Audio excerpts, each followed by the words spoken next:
Lily, welcome back to Discovered Wordsmith, the second half, and we're going to talk about the path to publication. Before we do, you've written several books. You have another one coming out. What are some things that you have learned along the way that you do differently than original, or some things that you thought were a certain way and you learned the real truth as you wrote? Yes. I spent far too much time looking for agents and querying them. Far too much time. I mean, I've had some fine agents. My first agent was Canadian because the first book I was trying to sell had a Canadian character, and Canadian characters aren't that popular in America. I guess I don't know. Uh, but and so but then she got. I think she went into a deep depression or something, and so I lost my Canadian agent. So then, I started exploring. I have sent out so many query letters. I'm an expert query letter writer, and I'd get some interest, and people would look. And the problem is that most of the major agents that you want to work with happen to be in New York, and they're looking. They have a very narrow way of looking for what they want to publish, and they're not going to take many chances on people like me, who didn't have a track record when I started out. I hadn't gone to a prestigious, like the Iowa workshop, and so that wasn't working in my favor. And I was Canadian, and yes, I did have a lot of Canadian characters. So again, if you're not part of a certain scene that's visible in that kind of publishing world, you fall through the cracks. And there are other things that come up too. So when actually my second novel that I had published had an agent who absolutely loved it, and he was a well-respected New York agent. He worked for a big agency, and he was so excited about it. And he thought he was going to have a bidding war. Unfortunately, it was 2009. And if you recall, there was a severe economic downturn then. Right. So that prevented, not only do publishers avoid beginning writers that don't have a track record or some other record, they also, during an economic downturn, aren't going to take any chances at all. So he didn't have a bidding war, and he, tried. It got really good feedback from the places where he sent it, but not enough for them to publish it. So he tried. He worked on that for about a year. So when I got it back, I thought, I was sort of thinking about, if none of these publishers, if they said really good things about it but didn't want to publish it, why? So then I hired a professional editor and had him give me some structural feedback, which led me to do another major rewrite of the book. So after that, I decided that it seems futile to be wasting my time trying to get an agent to make the breakout, book with a big publishing house. So why not go to small presses? So that's when I started exploring small presses, and very soon after I started to do that, my first book, Fling, received interest from Pinnell Publishing, and they published Fling. And then after that, I was looking for a publisher for Curva Palagrosa.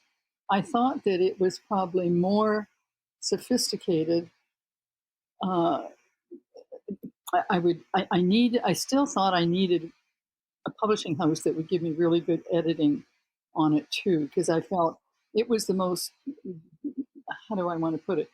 I was doing some sophisticated interesting things with the narrative. And a straightforward publishing house might have had some trouble with that.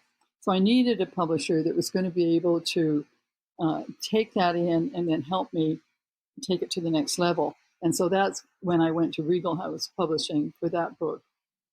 And they were, they immediately grabbed it up. And then, as I mentioned in the early part of this podcast, Canal Publishing has published my other novel, Freefall, A Divine Comedy, and will be publishing Confessions of a Canadian Girl in Training this fall.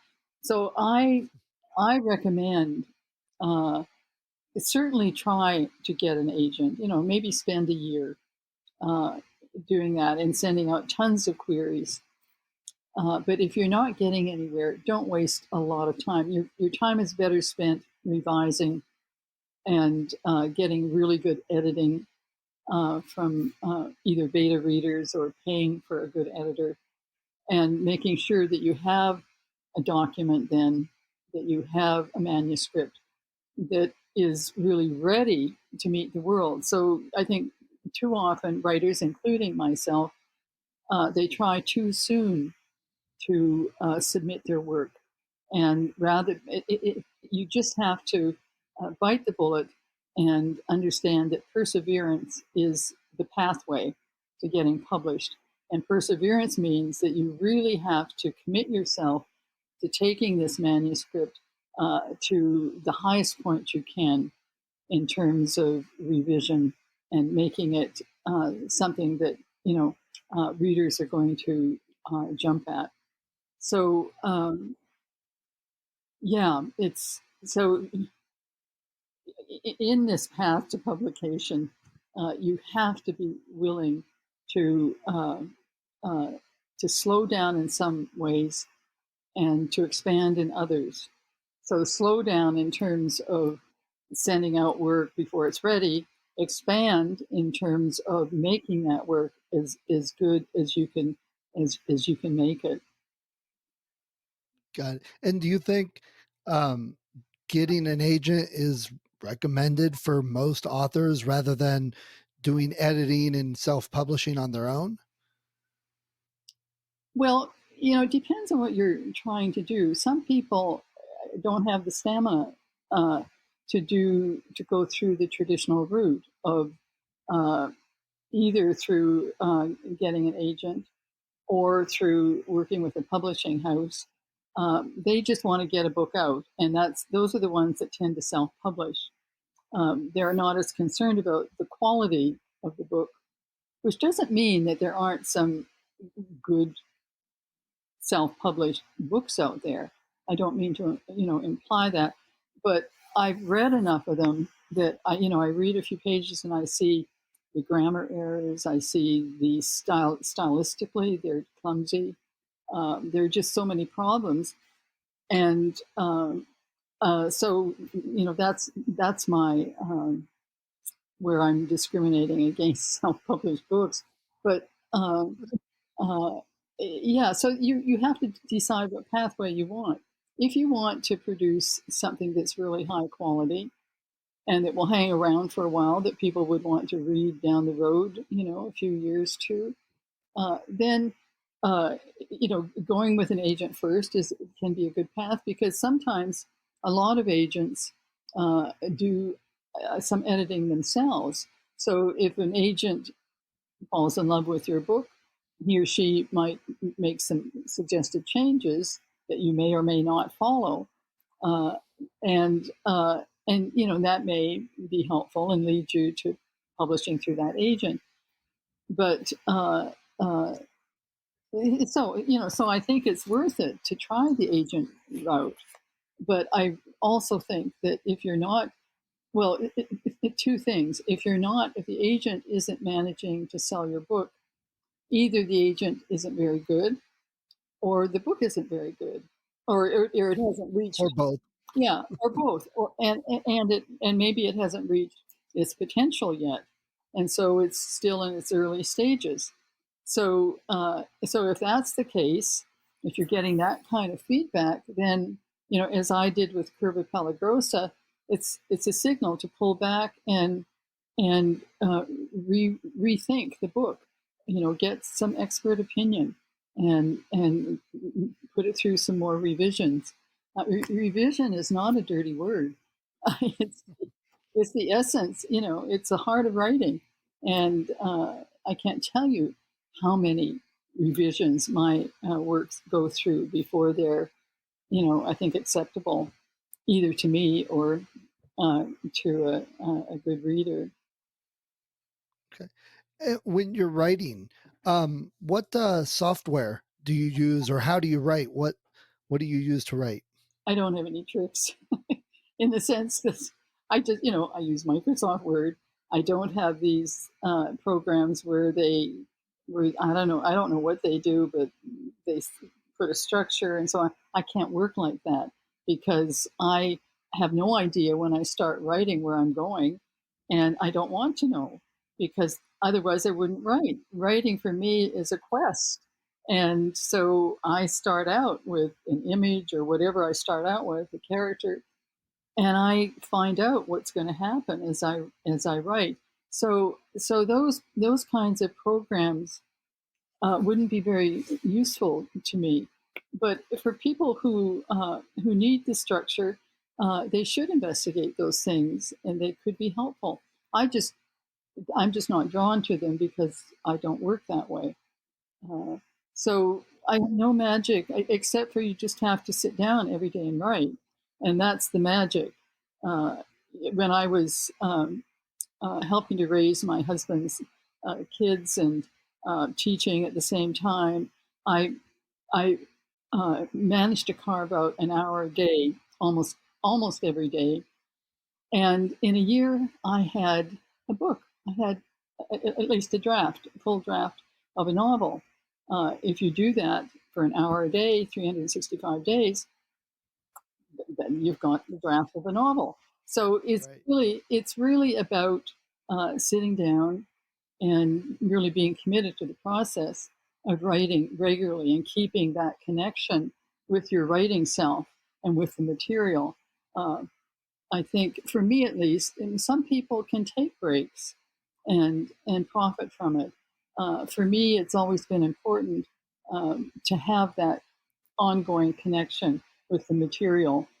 Uh, but I also don't just work in that one genre or in that one project. I'll sometimes have two or three projects going at the same time. So if I need to take a break from one and give that a little breather, a little rest, I've always got something else to turn to in the meantime.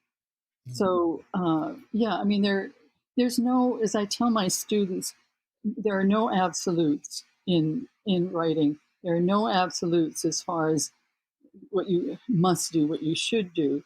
It's all individual, really, and you have to discover for yourself what the best process is for you, and how to approach that. What works for you as a writer, and what fits into your life as a writer. So Okay. yeah, Um, so you're going through a press publisher. Are they doing marketing? Are you doing marketing? What are you doing to get the word out and market the book? yes. Oh my God, let me count the ways. Nice. If you're lucky enough to have a big publishing house, they'll give you a lot of help with marketing, but you still are required to do a lot on your own. If you're working with a small press, they have they don't have the time or the money to do a lot. So it's much of it falls on your own shoulders. So here I am. I'm here on podcasts. I do a lot of interviews in various places, uh, and uh, and I used to schedule. Uh, I found that senior residences were a great place to sell books because people read. A lot of them read still, and they love meeting. They love having people come in and talk and so on. So I probably have gone to at least a third of the senior residences in the Bay Area to talk about my Nice. at different times. Uh, but there are all of the social media that you're supposed to have a presence in, and I do that. Like on Facebook, I'm part of, I think, about 20 or 25, 30 groups that have something to do with writing, and I check in with them uh, uh, regularly. But I also weekly I post weekly uh, what I call Friday inspiration. So every Friday, I post a quote from something that's inspiring, and so people have come to expect to see that every Friday, the quote that I create on word swag or something like that. The other thing, of course, I have a blog, and it's developed really well over the years. So every Monday, I post something new about reading or writing, uh, because you can't be a writer if you're not reading too. Uh, Right. yeah, right. Exactly. So uh, these other avenues, the word swag and the blogs, they're not directly saying, "Hey, here's my book, buy it." Well, They're subsidiary that build up. Is that sound correct? well, I mean, if every Monday when I do my blog post, I get a lot of people who come to check it out, and the first thing they see is my landing page, which has all of my novels on it and my poetry collection. So they can't avoid, and it's not a hard sell. It's not saying buy me, but Right. I guess a subtle sell. If you're interested, these are my books, and you can find them easily. Uh, yeah. But I do like on Twitter every couple of weeks, and when I have time every week, I'll post something about the author, something about one of my books. I mean, there are 100 different things that you can do if you have 100 hours in your day to do Right. to help On top of writing. on top of writing. Exactly.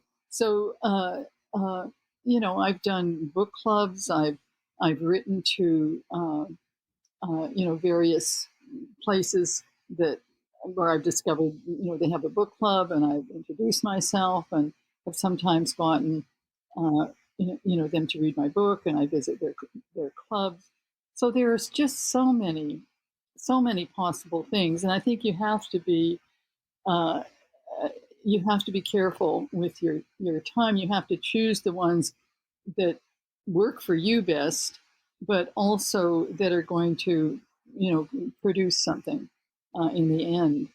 Uh, Right. I think whenever you can get face-to-face readings, uh, I mean, like for example, demystifying the path to uh, publication. I've done that as a presentation at a couple of different libraries. Actually, no, more than that, about 4 or 5 different libraries. And there you get, your face-to-face contact with people pre-COVID, but Right. you can still do all of that on Zoom.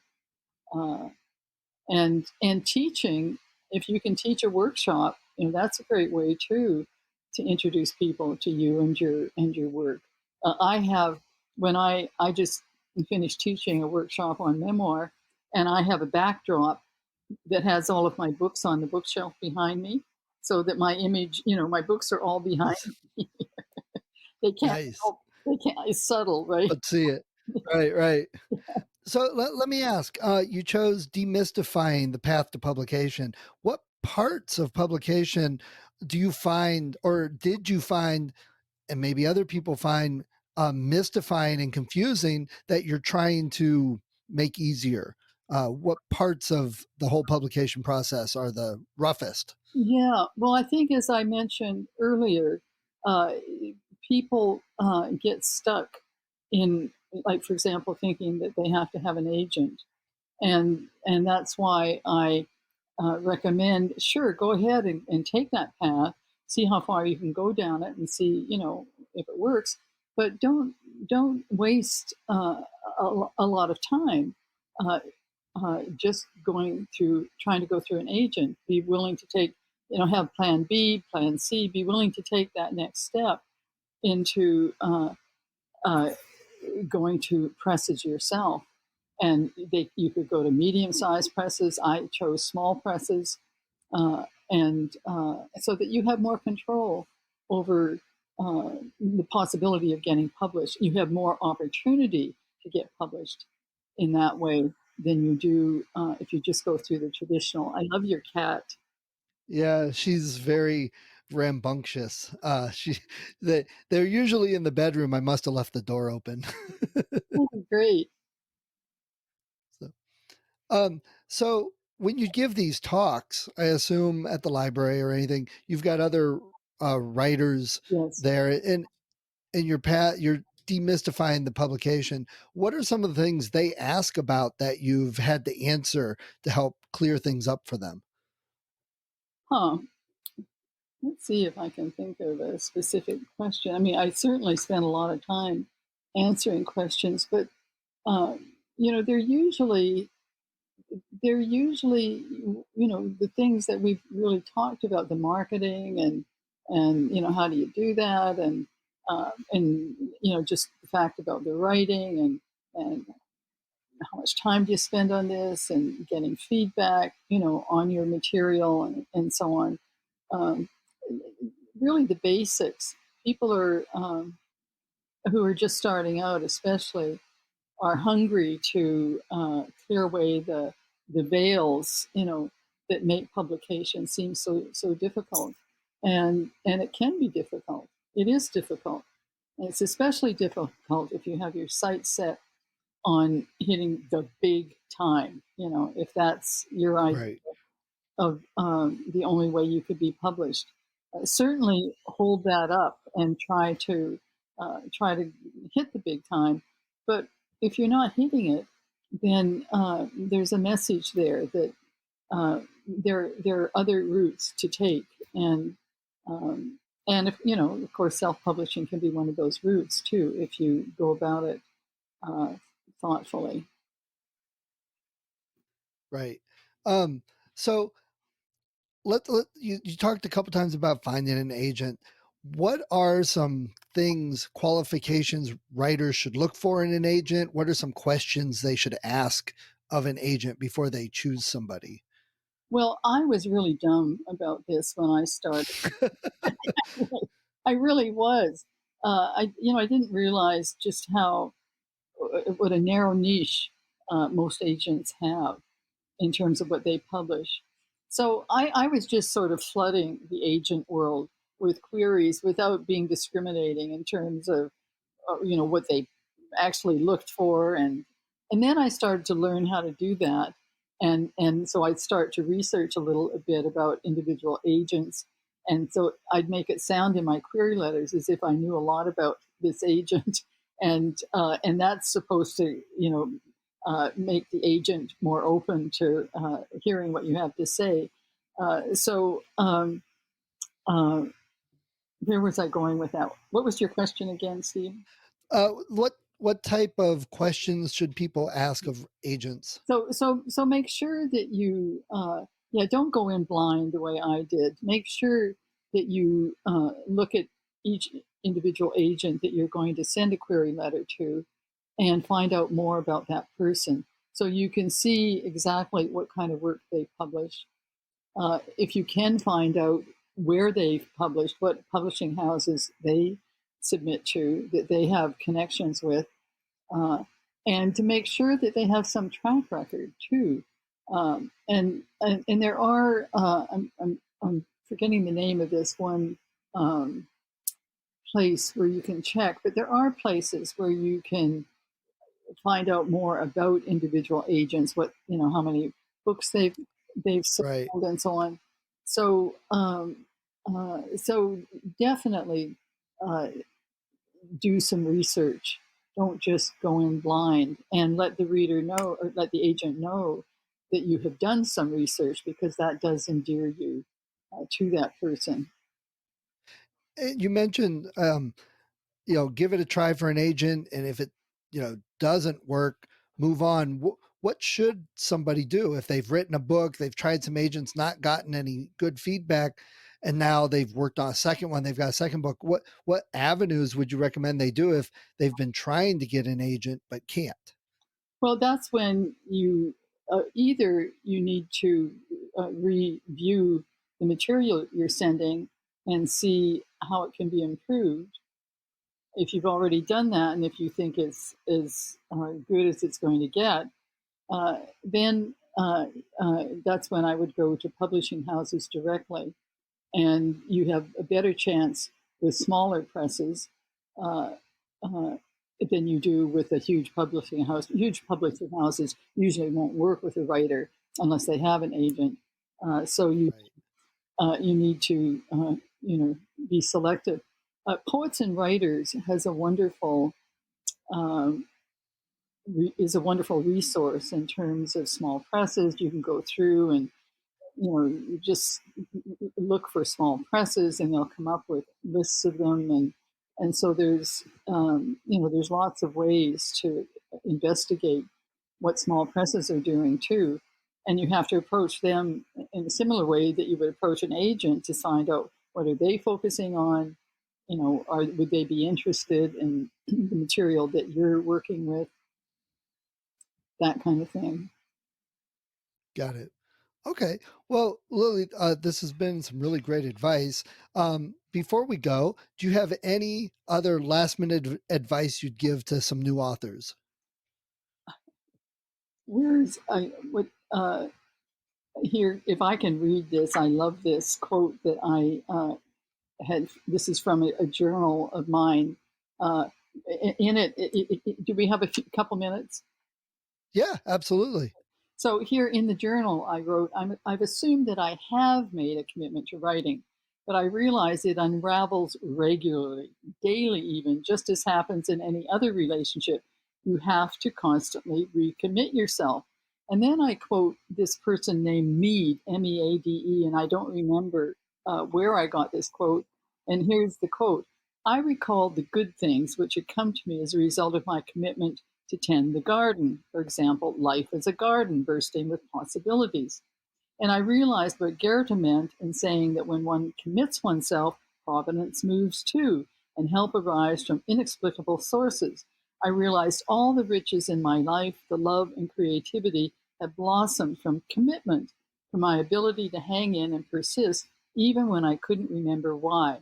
The vow to the muse was like marriage. When the passion wanes, commitment sustains us until the juices come flooding back. Or, as the I Ching says, persistence furthers.